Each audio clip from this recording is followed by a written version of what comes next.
Yeah, you are a big fisherman. I don't know if people know that about you. If they know you, they know you love to fish. I mean, you even have a redfish tail. Redfish tail tattoo on you. I do. So you love to fish. I love this area. And you do you like offshore fishing or inshore fishing? I like inshore fishing mostly. I don't know, like offshore fishing. I just never got into it. I'll tell a little story about like when I knew you like really cared about spending time with me. If you don't know anything about my dad, he's not an outdoorsman. Now that's going deep right there. Deep. I don't know. Don't you worry about it. I could survive in the wilderness if I needed to. He could absolutely I just survive. don't want to. He just doesn't want to. And so I realized one day, like when we were out fishing, I'm like, I don't think my dad really likes this. but he keeps going with me, and that's all that matters. That's right. Yeah. I'm there for it, baby. Yep. I love watching you catch fish. Yeah. Like, it is crazy, though. You will sit out there all day long, and you will last cast me like, one more time, Dad. One more cast, Dad. Oh, one more the cast, fisherman's Dad. famous last words. I know. It's like, one more cast, Dad.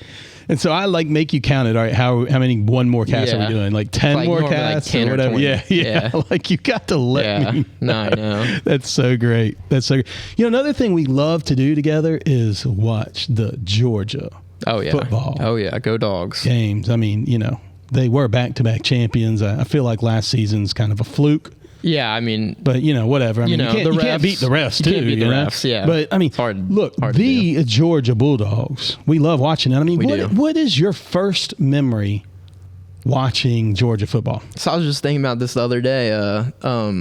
I think the first memory I ever had watching Georgia football, the one that sticks out to me the most, is the SEC championship game in 2012. We were down in our basement. Yeah. We were down in our basement in Georgia, in McDonough, I think. Yeah, okay. It was in our, it would have been. Court, Yep.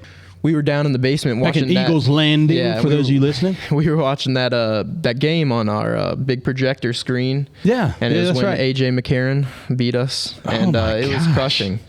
That was who was the quarterback? Was that Aaron Murray? I think it was right at the end, and he threw it, and the guy caught it, and he swatted it down right at the line. And we would have gone and we would have gone on to the Natty. That was under Mark Rick's reign.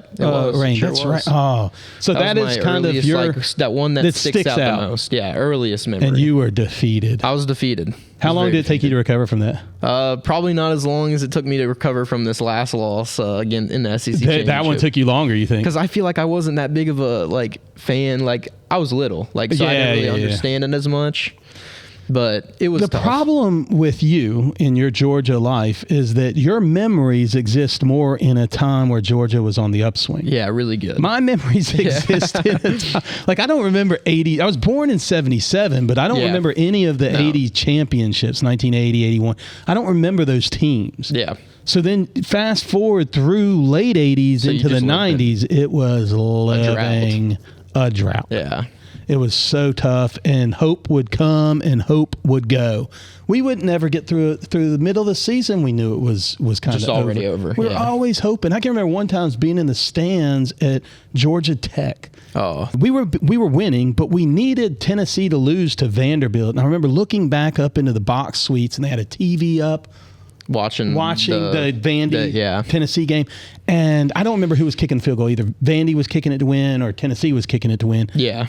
Whatever happened, Tennessee won. But our hopes were hung on another team losing. Yeah. And that is never a good place to be. When it's not, when you don't control it, that's never, ever good. No doubt. So do you have a favorite player for the University of Georgia? That's tough. I mean, right now, I really like watching the defensive players. Right. I mean, I like Kamari Lassiter. He was really good last year. Sure. Obviously, everybody remembers Nakobe Dean. Oh, Nakobe Dean. Great player. Jordan Davis. Yeah, I mean, they're in the Eagle. They're with the Eagles organization now, right? I know. It's like the Philadelphia Bulldogs. Yeah.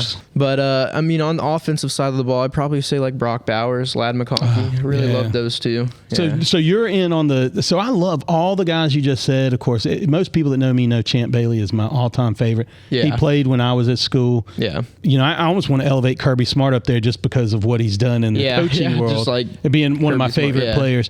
But I love all those guys. I mean, I've loved watching them all. I mean, Stetson Bennett. I mean, I forgot to mention Stetson Bennett. Love to hear. I mean, how can you not love Stetson Bennett? Right, as a Georgia Bulldog fan. I mean, what a story. I know. I mean, that's better than Rudy. The movie Rudy is an amazing movie. I mean, Rudy only played for Bennett won back-to-back national championships. Rudy only played one play. Stetson Bennett. I mean, he is the best walk-on to ever live. Yeah, absolutely. Period. End of story. There's just honestly, I think that's objectively. Yeah. I don't think you can even. You're right. You can't even really make the argument that he's not. Yeah. No. It would be tough to make that argument.